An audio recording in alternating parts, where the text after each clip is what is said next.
Welcome back to the Polish Podcast, where we embolden women in their faith and their work. I'm your host, Jane Dorman. Your work matters. In a Polish network, we provide the connection you crave, professional development you deserve, and the gospel that you need. Join us each episode as we deep dive the themes we're exploring in the Polish community, featuring a variety of guests, sharing their perspectives and experiences as Christian working women. Well, whatever brought you here today, we are thrilled that you chose to join us, and we hope these stories spark a renewed sense of purpose and embolden you to flourish on your leadership journey. Have you ever found yourself in a leadership role, feeling like your message is lost in translation, or worse, you're causing unintended misunderstandings and conflicts? Because communication, they say, is key. But why does it often feel like we're fumbling in the dark when it comes to effective leadership communication? These questions and more are what we will be exploring as we learn what it means to lead with communication. So we want you to join us in this series of episodes this month as we unravel these complexities of communication in our leadership. Today we are joined by Peggy Bodde, an accomplished author, leader, and the founder of Sacred Work, a foundation that provides women with free, I said free, career and leadership coaching. Peggy's journey from senior vice president to full-time writer and small business owner is nothing short of inspiring, and was guided by the thread of writing, a skill that served as a powerful catalyst in her journey. I started writing when I was little, when I was a kid, and then I went on to get a degree in English. And later, even though I took a pretty long detour into the corporate world, I never stopped writing, regardless of my title. So as a business leader, writing was still very much a part of my life. And in addition to the writing demands of the job, I was always the resident scribe or editor because everyone knew I loved writing. So I had lots of opportunities to write and edit things, everything from mission and vision statements to job descriptions, ad copy. So looking back, I think it is so amazing that God kept my passion for writing active throughout my corporate career. It was like he was brewing those skills until just the right time to use them, for his kingdom. Peggy loved the work she was doing under the corporate umbrella and was excelling in her comfort zone until one day she felt a supernatural stir to consider something new. Things took a big turn during my last 3 to 4 years in corporate because the Holy Spirit started giving me this little nudge that he wanted me to leave and start a freelance writing business. And even though writing wasn't a new skill for me, I think it's very different to write under the safety of the corporate umbrella as opposed to chasing writing gigs to make a living. So I had some insecurity around that.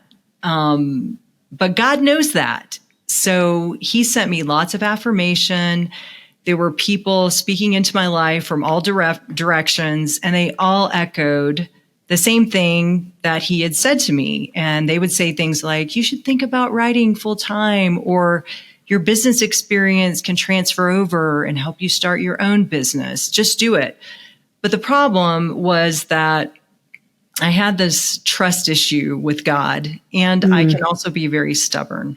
So I don't know if you've ever done this, Jane, but I kept arguing with God, and I would say things like, do you know how much of a pay cut we're talking about here? Or what about health insurance, God? Have you thought about health insurance? So finally, ridiculous. But finally, the Holy Spirit's nudge turned into a big push when I was passed over for a promotion at my company. And it was the pinnacle promotion that I thought I'd worked for my entire career. And it was really painful and humiliating, but that's what I needed. And it opened my eyes to how stubborn and prideful I'd been and how my job had become an idol. And that was my wake-up call. I was like, okay, clearly I do not know better than God. And I need to wise up, stop stalling, and I need to listen to him. So that was it. I made a transition plan. I wrote a business plan for my writing business, and I turned in my resignation, and that was the pivot. Peggy took a leap of faith, prompted and guided by the Holy Spirit. However, how do we discern whether a desire to make significant changes in our work is divinely inspired or from our own personal motives? The Holy Spirit is the most underutilized superpower that Christians have. Amen to that.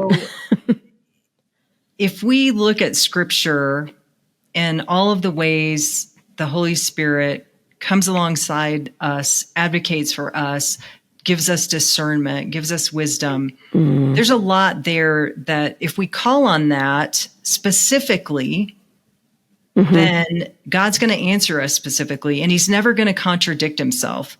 So in my case, for example, God started speaking to me through other people. There were sermons that were sending me the same message. I was doing Bible studies, same message.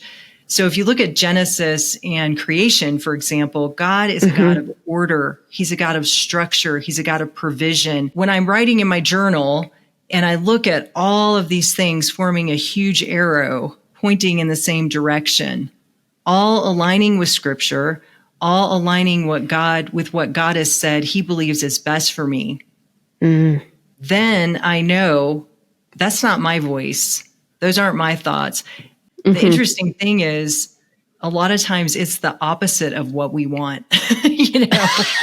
Why is that? It's not intuitive. It's not practical. It doesn't, that's why we're wrestling. We're doing the wrestling match with God, because in our human mind, we can't see the big picture. So we're fighting against it. But God will line everything up. And if you keep a journal like I do, you can flip through the pages and you can see, oh, yes, and there, and another person said it. And then I heard it in this message. And, it all lines up. And God is a God of orchestration and order. So he won't contradict himself. And if we know what his word says and we're praying, we're asking him for clarification and wisdom, he's going to give it to us.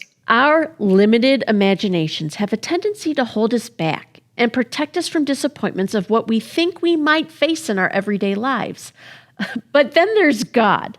When we give him the space to work and let go of our expectations, he always shows us a bigger picture we could not have imagined on our own. Peggy's story really drives that home for me.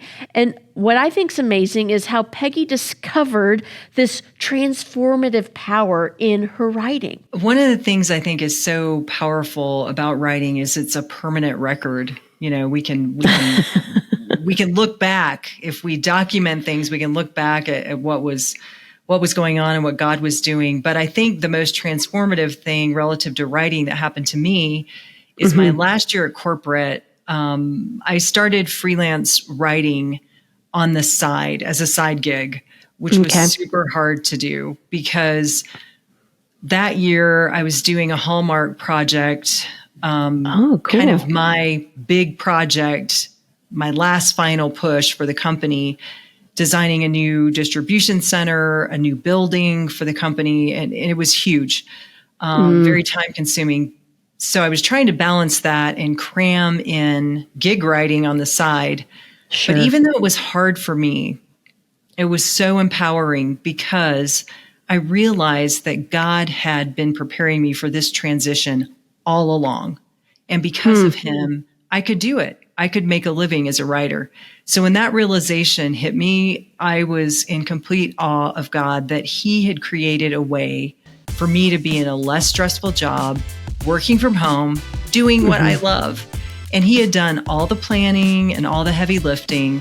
He just needed me to say yes. We're going to take a short break. And when we return, Peggy shares insights on how her ability to communicate effectively through writing has influenced her leadership style and the effectiveness in the workplace that she had. We also dive into her newly released book, Sacred Work, A Christian Woman's Guide to Leadership in the Marketplace, where we will explore its inspiration and what readers can expect to gain from Peggy's powerful words. So don't go anywhere.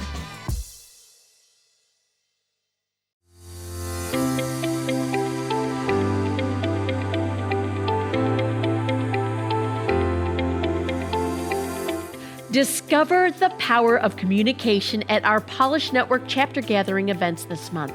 Communication is the cornerstone of effective leadership, and we're diving deep into this vital skill. From understanding its impact on company trajectory to fostering strong team relationships, we'll explore how communication shapes every aspect of leadership.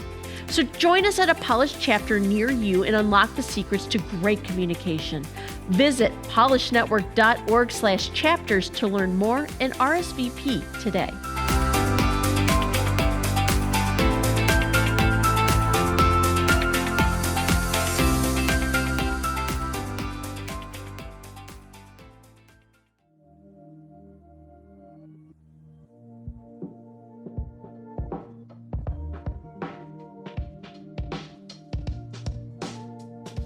Effective communication is key to our leadership, and for Peggy, writing is her communication catalyst of choice. The written word is incredibly powerful. I mean, think about the first love letter you ever got, or the first promotion letter, or the email you received with a job offer or a rejection notice. You know, words are powerful. So I think the challenge is that when it comes to business, it's easy to forget that, and we kind of just start going through the motions. But I found that being a strong writer and a strong communicator really helps leaders, because it makes us more effective and efficient, but it's also a great tool to use to encourage and empower our employees. So I'll kind of touch on both of those things. But as far as efficiency, my background is in supply chain. So I had to write, approve, and manage contracts, big bid negotiations, a lot of technical writing, a lot of big meetings with people from different countries and departments. So being able to clearly communicate was a huge time saver. It prevented a lot of misunderstandings that could have led to time, money, and stress, you know, for the company and the departments involved. So there was a lot of efficiency gain from being able to communicate well. But on a personal level, which is that was my favorite, I used written words to encourage and empower my employees. So as leaders, we do this when we write thank you notes, when we send emails acknowledging a job well done, whether it's to an employee or a peer. I mean, I loved calling out achievements or areas where an employee had really grown. And the cool thing is those written call outs become permanent stamps of encouragement that the person can hang on to. Our words have power, and it's how we harness this power that influences the effectiveness of our leadership, whether it's good or even bad. This creation and cultivation of our craft with our writing process can be met with challenges that shape not only our writing style, but our leadership as well.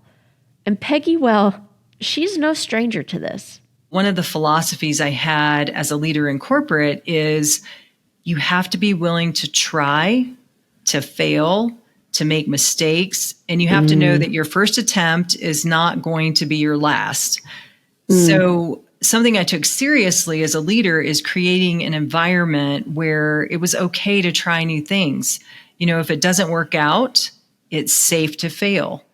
And what this does is it creates a culture of innovation and creativity instead of one that's based on perfectionism and fear. So that same philosophy shaped how I approach writing.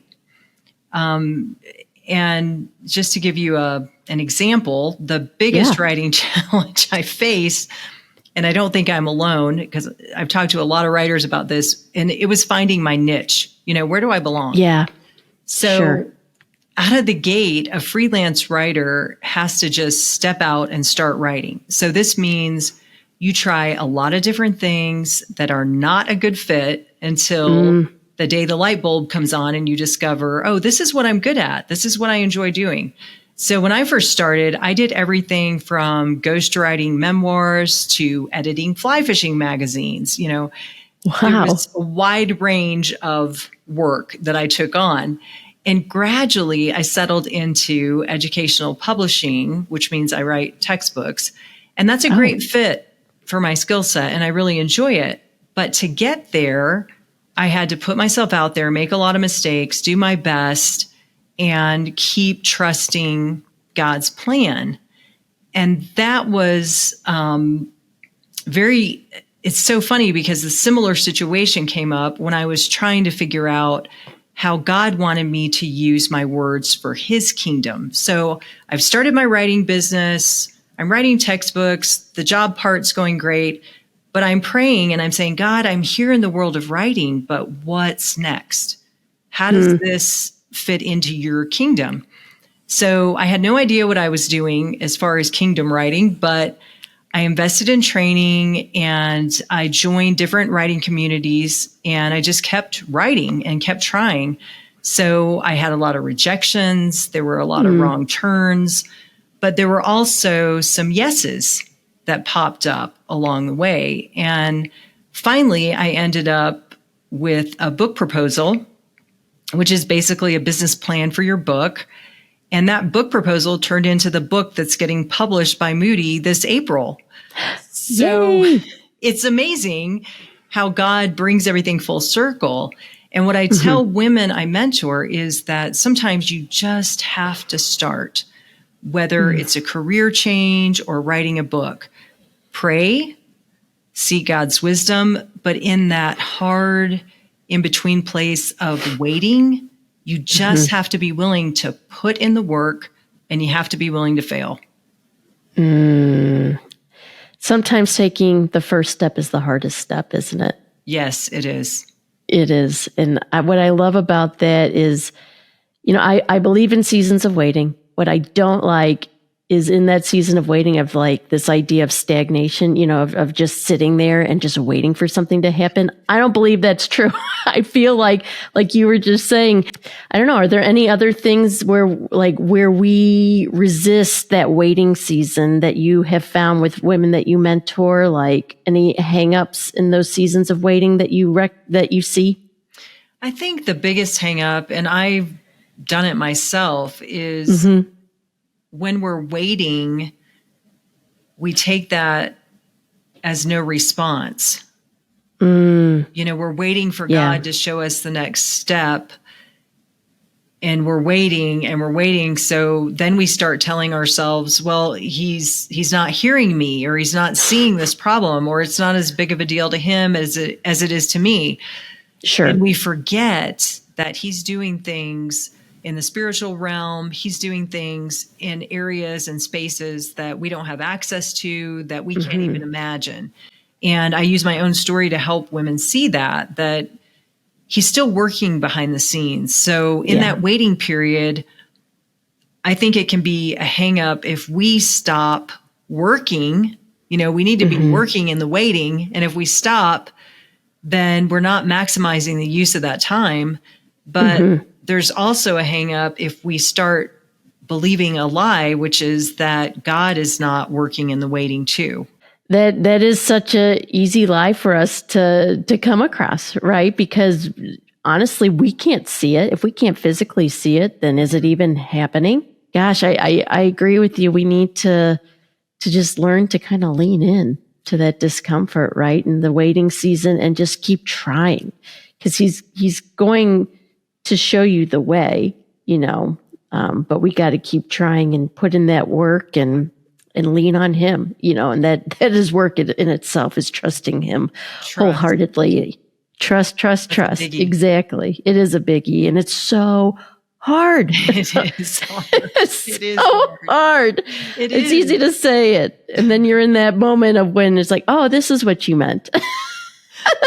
I know. And it's so ridiculous because we think, I 100% believe that Jesus died and rose again for me. I believe you exist and you're the creator. But I'm not sure if you thought about health insurance, God. Yeah. That wasn't around back then when he came, right? I know. You got to laugh at yourself sometimes. The truck. Oh, Yeah. exactly. Exactly. Well, Peggy, you alluded to this, just a little bit ago, but could you give us a sneak peek into your upcoming book, Sacred Work? I would love to. So the book comes out April 2nd. Woohoo. And I kind of described the process that led to the book getting published, which was completely a God thing, all glory to him. But when I left corporate, kind of the roots of this are when I left corporate, I knew God didn't want me to waste the decades of business and leadership experience that he'd given me. Sure. So I started Sacred Work, my ministry, which shares the same name as the book. And what I do in the ministry is I give free leadership and career coaching to women. And I see this as a way that God repurposes and recycles what he's brought me through to help other women. Yeah. So the inspiration for the book was exactly the same. I wanted to take the leadership challenges God brought me through and use those experiences to help women. So I basically wrote the book I wish I would have had when I was coming up in corporate. So as far as kind of the structure of the book, I know from being one that women leaders are very pressed for time. Yep, amen. I know there's never enough time. Nope. So the book functions as a pocket-sized mentor, and it has standalone chapters, and each chapter represents the most challenging issues that leaders face. And at the end of the chapter, there's a biblical application of the topic that was covered. So I like to think that it's a very practical handbook or guidebook for women. There's biblical ways to handle situations like how to manage change, how to deal with conflict. What do you do when a coworker betrays you? What if that coworker is a Christian? How do you disagree with your boss in a way that is respectful, even if it's a big disagreement?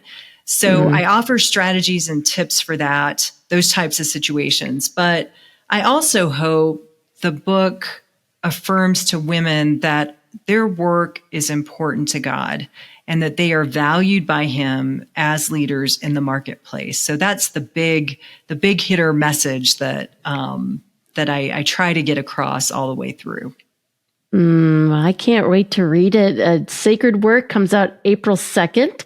We're going to have a link to the show in our show notes that will link to that so our listeners can get a copy, support you. Could you share a specific story or a concept from Sacred Work that directly connects with our podcast theme of leading with communication and how your faith helps guide your approach in that? Sure. So when I think about that question, communication, I think about the chapter in the book that deals with workplace conflict. That's a biggie. That's a tough one to deal with. Yeah. And my experience is that how quickly and directly we communicate when we're dealing with conflict is going to directly impact how quickly and how well that conflict gets resolved. So I'll share a little story from the book and from my career. So one of my managers, Sarah, she was relatively new to her position and she was struggling with a guy on her team. So we'll call him Dan. Okay.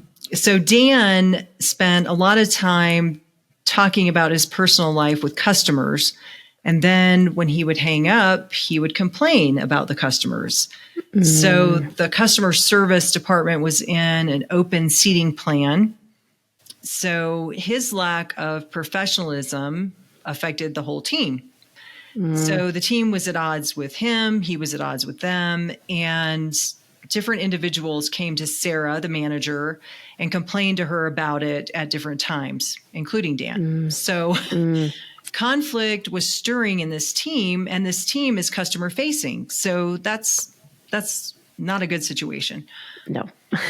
So Sarah was able to verify the team's complaints about Dan, but this is a tangly problem. So she did what a lot of new managers do, and she let the issue drag on for a couple weeks. And then she came to me, her boss. So she told me, and this is not uncommon, she really dreaded talking to Dan about these issues. She didn't want him to think she was taking sides. She didn't want to come across as being unkind. So I listened to her, and what I told her is that conflict is normal.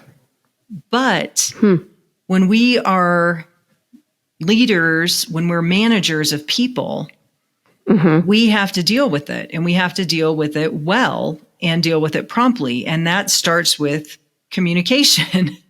Yes. So I urged her to take action and to have a conversation with Dan. So she talked to him privately about what needed to change. And in the end, he didn't receive that communication well, and he ended up leaving the company. And that was hard, especially on a new manager for Sarah. Yeah. But it really made her a stronger leader, and it made her relationship stronger with her team because they could trust her and they knew that she was going to take care of issues. So the team dynamics shifted for the better. And, communication kind of led that whole process, from start to finish. But to circle back to how our faith helps guide our approach, specific to conflict, I think it's really tempting to delay communicating for the reasons that Sarah gave me. I don't want to feel like I'm taking sides. I don't want the person to think I'm being mean. And we may confuse being direct with being unkind. So I think about the verse in Proverbs 15:1 that says, "A gentle answer turns away wrath, but a harsh word stirs up anger."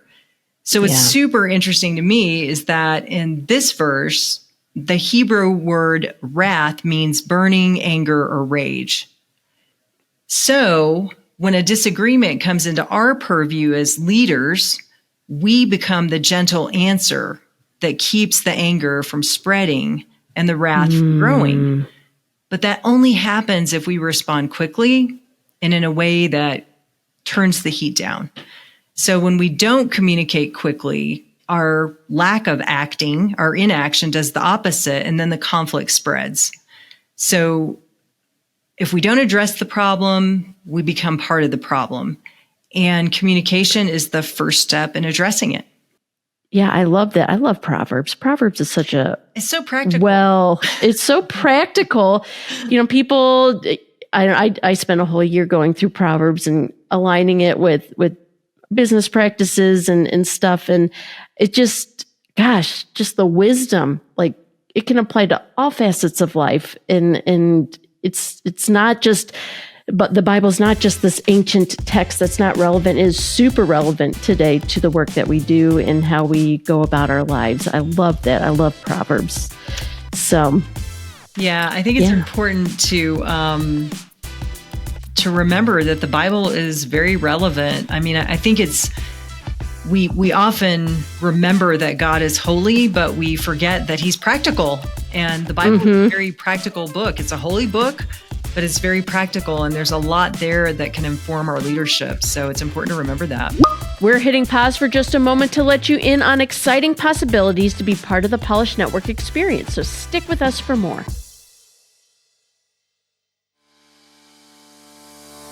Are you a working woman looking to elevate your leadership this year?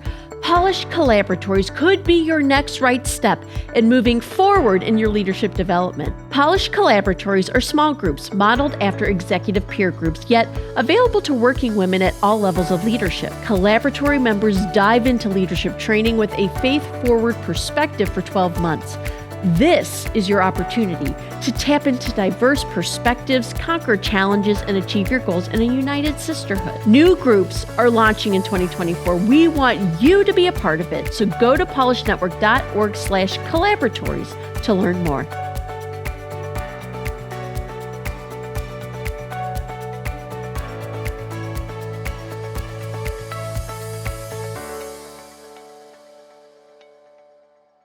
Well, welcome back, friends, to the Polish Podcast. We hope you're enjoying this conversation we're having with our guest today, Peggy Bodde. Now it's time to add a dash of spontaneity and a sprinkle of fun to the show. It's time for Ask Me Anything. Peggy, are you ready? I'm ready. All right. Well, Peggy, this is how this segment works. This is a chance for us to peel back the layers and to get to know the woman behind the work. But today I thought we'd have a little fun and we'd add a little twist to our Ask Me Anything segment. Are you game for this? I'm up for it. Let's do it. All right. Okay. Well, Peggy, since you offer free career and leadership coaching through your foundation, Sacred Work, today I thought we could theme our Ask Me Anything questions as a mini consult session, if you will, for our listeners so they can kind of get a taste of this incredible resource that you offer. We've curated questions that address specific leadership pain points that women experience in their faith and work journey, and I want to gain some insight from you in this segment. So are you ready? This sounds great. I love it. So here's our first question. You know, it can be very challenging to navigate workplace conflicts like we were discussing earlier and be assertive in our leadership role. Can you share practical strategies or communication techniques that you have found effective in helping women assert themselves confidently while also fostering positive workplace relationships? Okay. This is a great question because I think communication dynamics can be different for women in the workplace than men. Yes. So the first tip I'd offer is to be prepared. So whether you're addressing parties who are involved in a conflict, like what we discussed earlier, or you're negotiating a raise with your boss, whatever the occasion, be prepared. And with that, I would say the higher the stakes, the more you should prep. And something awesome about preparation is that it naturally builds confidence. So be prepared would be the first tip. The second tip, and I know some women are going to struggle with this because I've already heard that pushback in the coaching realm. But the second tip is to gently but firmly correct people who consistently interrupt you. So this tip applies more to common work settings like meetings or presentations even. Studies show that women are more likely to be interrupted than men, and they're less likely to say something about it. So when you're consistently interrupted, it's first of all very distracting. But the second thing that happens is it erodes your confidence. You start thinking, well, what I'm saying must not be important. I must not be important. This person keeps interrupting me. So what I tell women to do is if someone keeps interrupting you, you don't have to be mean about it, but you can be firm and kind, call out their name and say something like, Jane, I love your enthusiasm, but I'm going to table that idea for later. So it's like we were talking about. The first step is always the hardest. So the first time you do this is the hardest, but then you'll develop more confidence. And what I've found without fail is that chronic interrupters, it forces them to become more self-aware, and they will eventually stop interrupting you if you keep shutting them down. So that's the second tip. And then I'd say the third tip is to stop over apologizing, because I think women tend to over apologize, which minimizes them as leaders, especially. So this doesn't mean we never apologize. It means we become more aware of when and how many times we say, I'm sorry.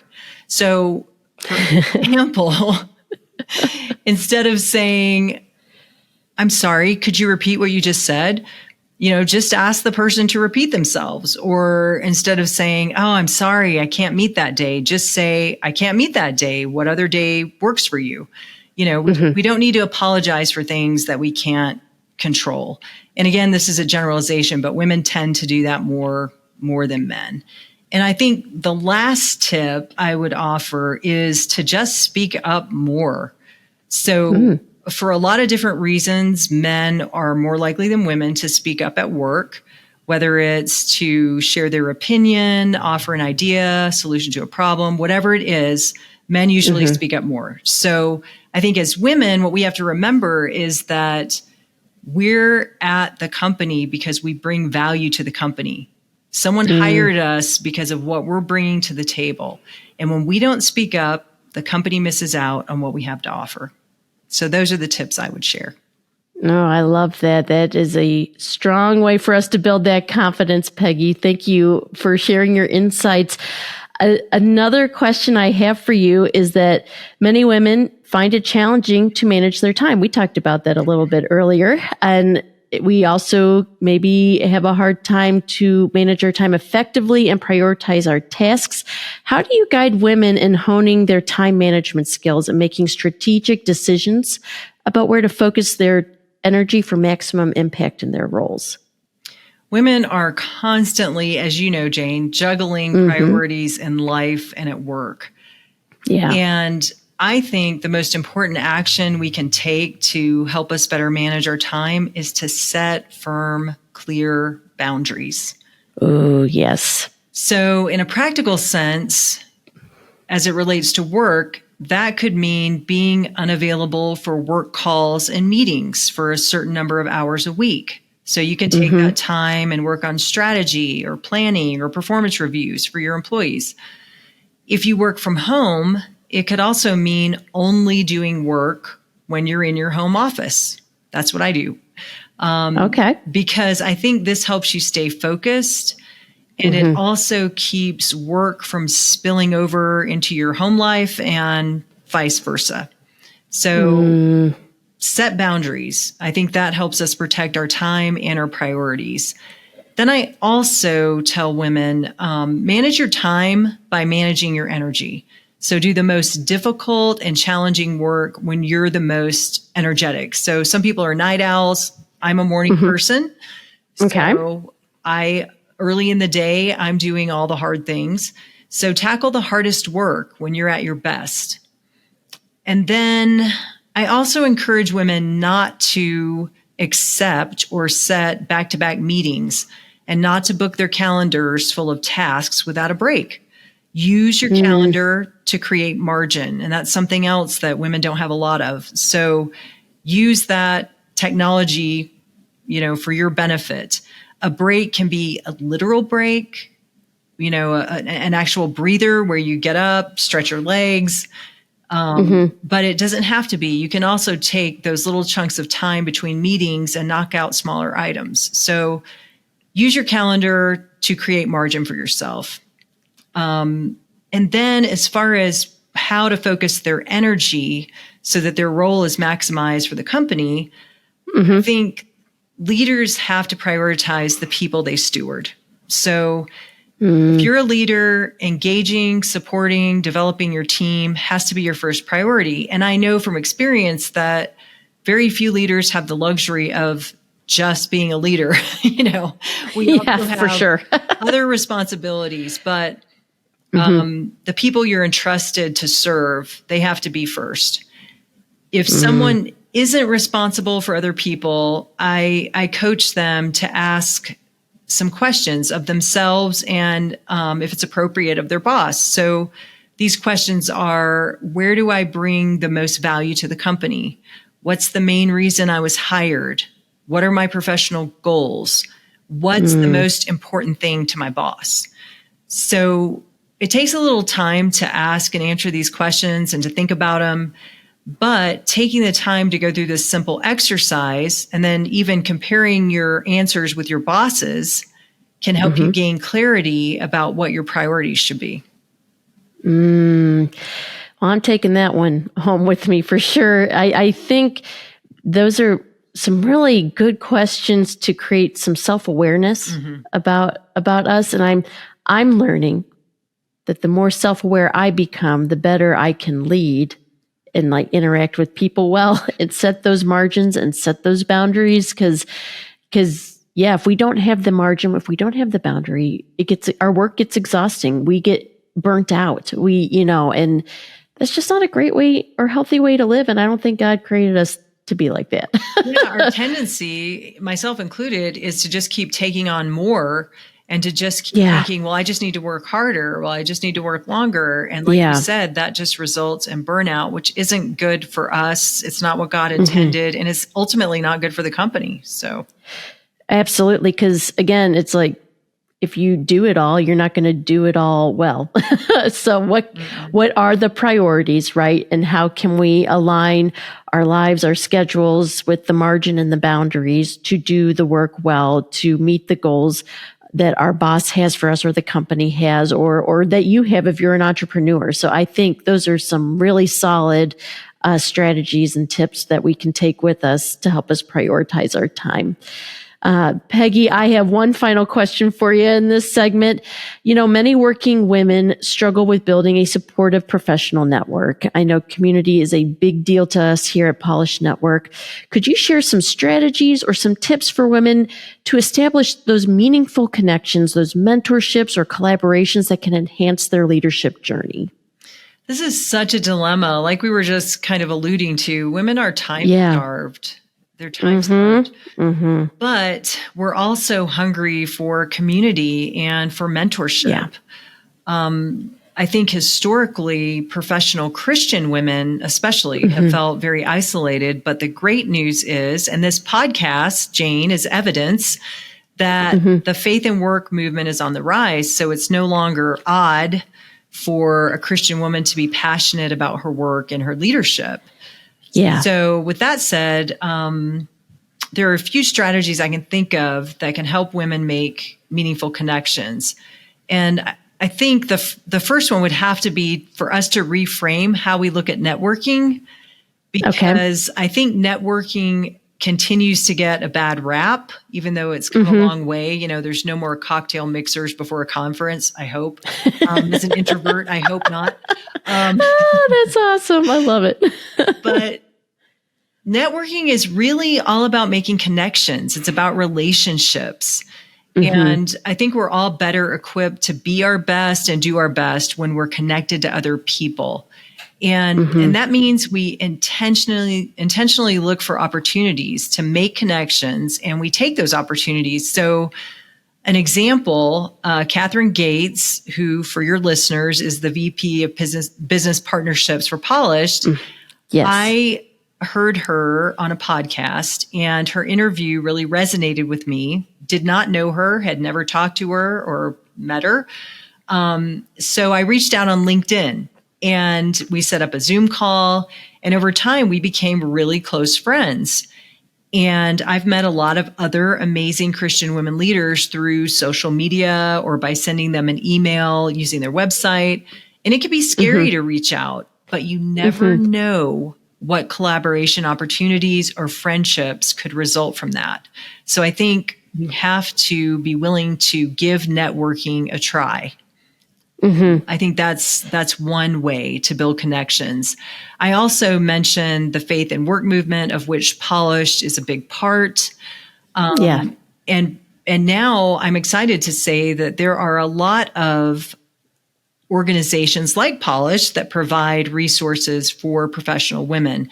I think about I Work for Him and the She Works for Him podcasts that was founded by Martha Brangenberg. The Forward organization and podcast that Diane Pattison started. So those are just naming a few faith-based groups.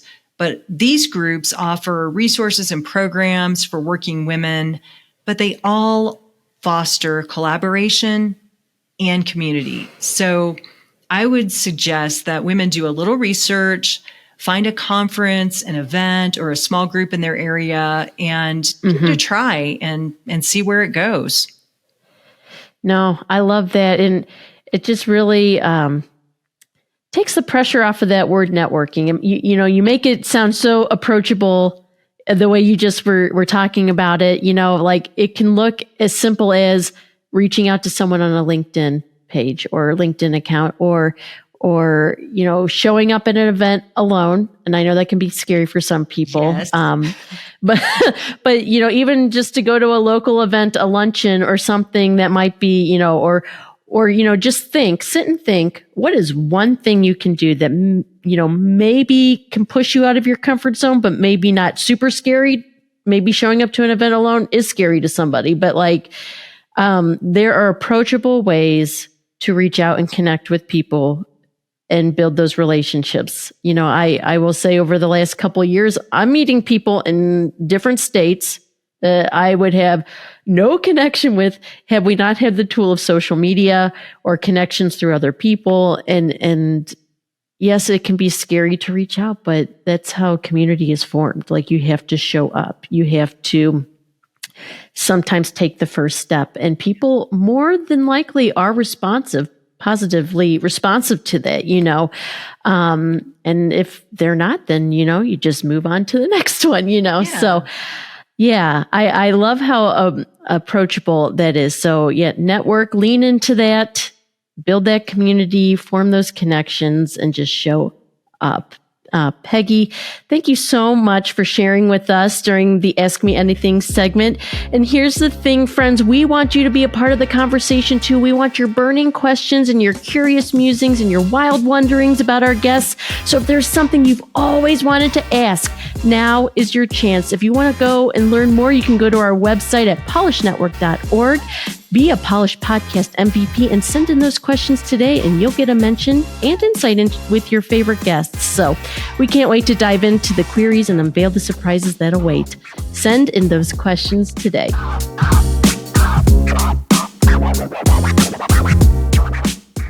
Recent reports indicate that isolation, loneliness, and lack of leadership growth opportunities weigh heavily on working women today. And these are just some of the many reasons why the Polish Network is on a mission to embolden women in their faith and work. And we invite you to join us as a Polish partner. Visit polishnetwork.org/give and help us ensure a steady foundation for women to find the vital community they crave, the professional development they deserve, and the gospel they need.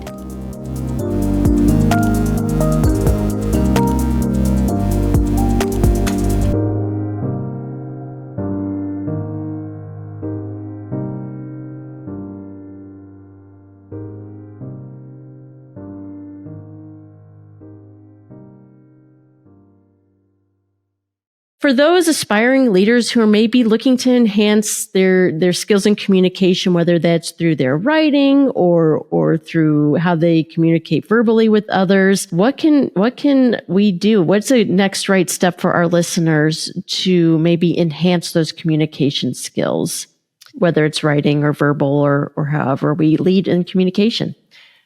Well, I think I'm going to hone in on the writing component of that because I know a lot of leaders that I've worked with, the written word is the pesky part that gives them the most angst. So I think one easy thing that leaders can do is read important emails or documents out loud to themselves first before sending.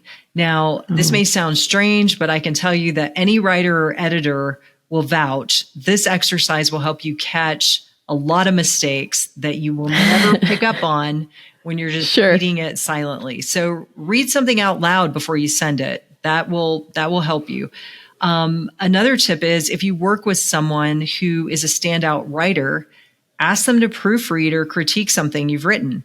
And ask them tips and suggestions. It's a big compliment to them, and you can learn in the process. Another tip is to take a writing course. You know, in today's world, there are so many online self-paced learning options, and it's a great way to get professional feedback on your writing and take your writing up a notch. And I think the last tip I would share that I had a lot of fun with as a leader in supply chain is to submit articles to industry and trade publications. So whether you work in supply chain, accounting, engineering, whatever your field, this exercise will really sharpen your writing and build your credibility. And it's super rewarding to see your words in print. So those are the tips I would share to help leaders strengthen their writing skills. Oh, I love that. I'm going to be practicing some of those myself. I love that. So thank you so much for just sharing this wealth of knowledge and just your life experience and your life story. You have written a lot of resources. I'm really excited for your book that's about to come out. In addition to your book coming out April 2nd, are there any other resources our listeners could benefit from that would really help with their communication skills? So there is a book that's relatively new called Smart Brevity, and it was written by 3 journalists, and it is a great tool to help leaders improve writing especially, but also speaking skills. So I would highly recommend that. It's an easy read, but there's a lot packed into it that will benefit them with their communication skills. Okay, great. We will link Smart Brevity in our show notes as well, so we can be sure to check that out. And Peggy, before we wrap things up, I'm like super excited because you're going to be one of our speakers coming up at the Boldly Conference this October. Yes, I'm excited. I'm wearing my shirt too, doing a free plug for those who are watching on our YouTube channel. I love it. Peggy, could you give us a little taste or sneak peek or insight into what you're going to be sharing with us at the Boldly Conference this year? That's a great question. So I can't tell you specifics yet because we're still bouncing around ideas. Mm-hmm. But I can tell you that because of my ministry and the fact that I'm talking to professional Christian women weekly, we're going to address whatever topic is representative of the biggest pain point that women are facing in the workplace today. So, and it's going to be a workshop style, the talk that I'm going to be giving. So it's going to be interactive. Okay. Oh, excellent. So yeah, I hope any of your listeners who are going to be in the Dallas area in October for Boldly, I would love to meet. Yes. Peggy, that's where we got to meet in person this past Boldly Conference in 2023. Could you share with our listeners who might be like on the fence about coming to Boldly? Like, is this something, what would you say to somebody who is considering coming? I would say that I attended virtually the first 2 years. I went in person last year. And even though I learned a ton on the virtual conferences, being in person, there is nothing like it. There is nothing like it. The speakers, the fellowship at lunch, the collaboration, the natural conversations that happen with other women that you're side by side with, the workshops. And it's only one day. So I know we're all busy, but we can carve out one day. So please come. I would love to see you there. Yes, absolutely. It is. There's nothing like being in person at this conference and the community that you build and the networking that happens. It really did feel effortless. So for someone like myself who gets a little nervous when it comes to networking, me too. Yeah. Well, you are in good company, my friends. So be sure to go to boldlyconference.com, purchase your tickets today, and reserve that day, October 18th, the Boldly Conference 2024. Well, Peggy, it was so great to just spend some time with you and pick your brain and to just listen to your life experience. And before we go, for our listeners who may want to follow along with the work that you do or connect with you online, can you share with us where people can go and do that? Absolutely. So if you're interested in free, there are no catches, free leadership or career coaching, send me a message through my website, peggybodde.com. Or you can also connect with me on LinkedIn or Instagram under Peggy Bodde, and I would love it. Please do it. Awesome. Well, Peggy, thank you so much for coming on the show today. It has been such a treat. I had so much fun, Jane. Thank you. Today's conversation with Peggy Bodde has challenged me to consider how strong communication skills directly influence my leadership strength. But how about you? What's your key takeaway from today's conversation?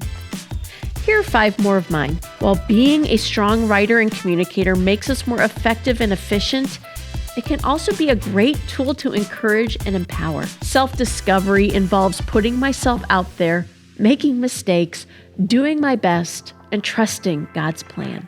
God is always working in the waiting. Stop confusing being direct with being unkind. It is just not the same thing. When disagreement comes into our purview as leaders, we become the gentle answer that keeps the anger from spreading and the wrath from growing. Let's compare notes. I want to know what your key takeaways are from our conversation today.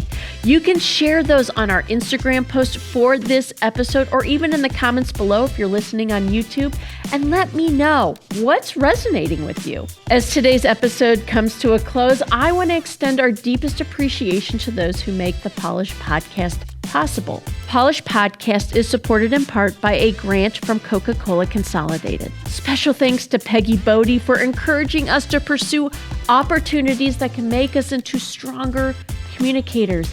And speaking of opportunities, I'm serious. Peggy offers free coaching and mentoring for women in business and leadership. So go check that out at her website, peggybodde.com. Also, be sure to check out our new book, Sacred Work, A Christian Woman's Guide to Leadership in the Marketplace, available wherever books are sold. But guess what?